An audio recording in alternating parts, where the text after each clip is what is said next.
बिहार में तीसरे और लास्ट चरण का मतदान 7 नवंबर को है। तीसरे फेज में 15 जिलों की 78 विधानसभा सीटों के साथ वाल्मीकि नगर लोकसभा सीट पर भी उपचुनाव होगा।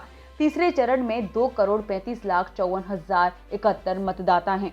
तीसरे फेज के लिए 33,782 बूथ बनाए गए हैं। यहां 45,953 ईवीएम का इस्तेमाल होगा। सहरसा में सबसे ज्यादा और हायाघाट में सबसे कम मतदाता हैं। सबसे ज्यादा 31 उम्मीदवार गायघाट विधानसभा में हैं। तीसरे फेज की 78 विधानसभा सीटों पर कई दिग्गज चेहरे हैं।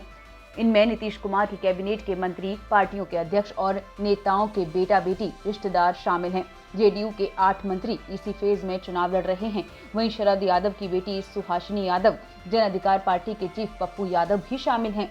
तीसरे फेज में कुल 1208 उम्मीदवार मैदान में हैं। इनमें 110 महिला प्रत्याशी हैं। महागठबंधन की ओर से 78 में से 46 सीटों पर आरजेडी, 25 पर कांग्रेस, 5 पर सीपीआई-एमएल और 2 पर सीपीआई चुनाव लड़ रही है। इसी के तहत एनडीए की ओर से 78 में से 37 सीटों पर जेडीयू, 35 पर बीजेपी, 5 पर विकासशील इंसान पार्टी और 1 सीट पर हिंदुस्तानी आवाम मोर्चा चुनाव लड़ रही है।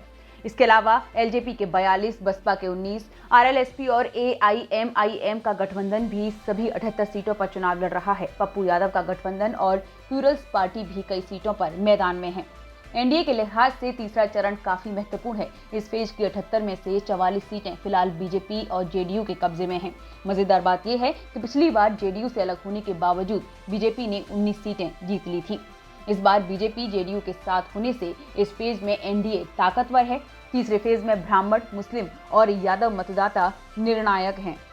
मिथिलांचल ब्राह्मण बहुल इलाका है। बीजेपी यहाँ पहले से ही मजबूत रही है, जबकि सीमांचल मुस्लिम बहुल इलाका है, जहां कई सीटों पर मुस्लिम सीधा फैसला कर सकते हैं। आरजेडी के नेतृत्व में महागठबंधन की सबसे बड़ी दिक्कत ये है कि ओवैसी की एआईएमआईएम सीमांचल की 14 सीटों पर चुनाव लड़ रही है। एआईएमआईएम यहां 1 सीट भी जीत चुकी है। मुस्लिम लीग और एनसीपी के भी मुस्लिम प्रत्याशी मैदान में हैं। अगर मुस्लिम मत बटे तो इस फेज में महागठबंधन को नुकसान उठाना पड़ सकता है।